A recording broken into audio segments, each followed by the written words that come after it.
Well, let's talk about I don't know. Let's talk about the fall. We got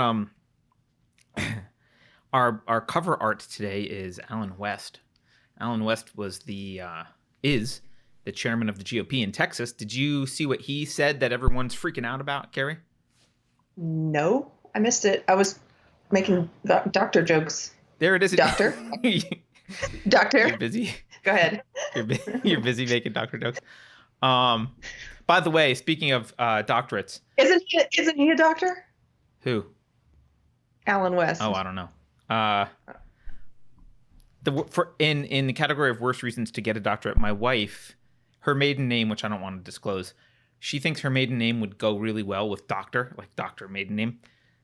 That's the only reason that she wants to someday in her life get a doctorate, so she can be called Doctor, her maiden name. Dr. Laren doesn't sound very good anyway. So yeah. All right. So it was in response to something. So you saw that. So Texas and 17 other states filed this lawsuit, and the Supreme Court overturned it. Well, they didn't overturn it. They rejected it. So let's follow the paper trail to see why Alan West said what he said. So the Supreme Court, they didn't sign. This is an unsigned decision. They say Texas has not demonstrated a judicially cognizable interest in the manner in which another state conducts its elections. All other pending motions are dismissed as moot. So basically, they're saying Texas doesn't have standing. There's no, okay. They can't, I guess, right? They can't get involved in this because it's not their business what other states are doing.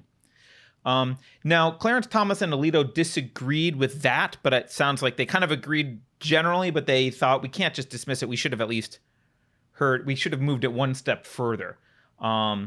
They say, in my view, we do not have, or Thomas says, Alito says, in my view, we do not have discretion to deny the filing of a bill of complaint in a case that falls within our original jurisdiction.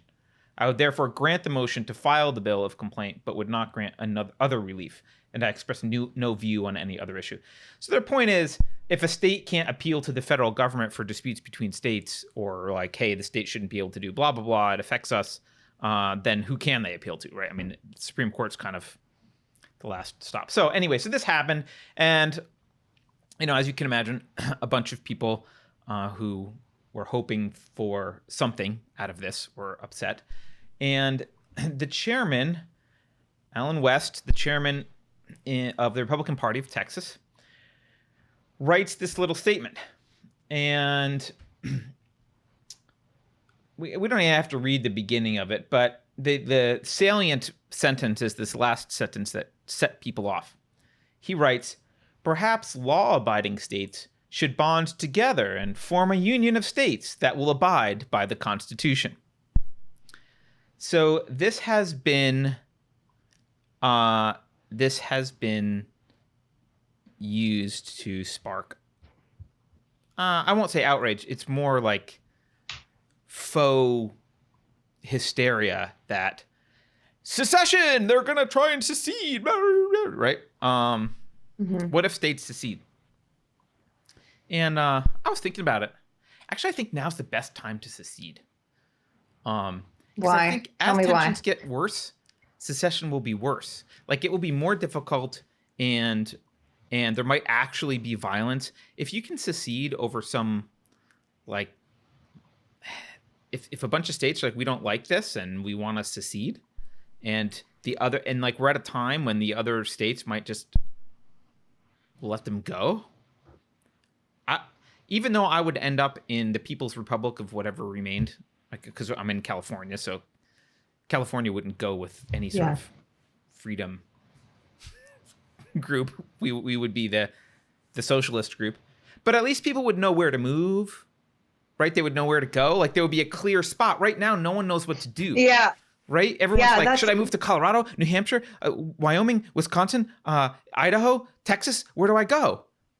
By the way, let me just clear something up for anyone curious. Not Colorado. Oh, I thought you were going to say Texas is the answer. No, Texas filed the lawsuit, man. You know? Yeah. Texas is still fighting. Colorado is actually our friend Nicole of the Mountain People, who's in Colorado, was telling me the past couple of days she thinks that Colorado was a good blueprint for what's happening now federally or nationally. Sorry, I should say. Oh, you just mean in terms of California infecting it with a virus and turning it blue? No, well, that too, but I mean with the election, with mail-in voting, with all of the doubt that's been sowed about the election results, and Anyway, I just Colorado's also been a interesting proving ground for leftist funding, outside funding of campaigns. There's been a lot of like California money funding stuff in Colorado. Right. Yeah. And I think it's, as a result, Colorado is much bluer than the people in it are. Like it's the money there and how they flip that state is very interesting, and I think has been the subject of a documentary we talked about before that you saw. Yeah, it has. You watched that. Yeah, and I've got a friend in Colorado who moved there recently who's still fighting the fight in Colorado, and I've got another friend who moved there 15 years ago maybe, and he's looking where to go next because he's done, right.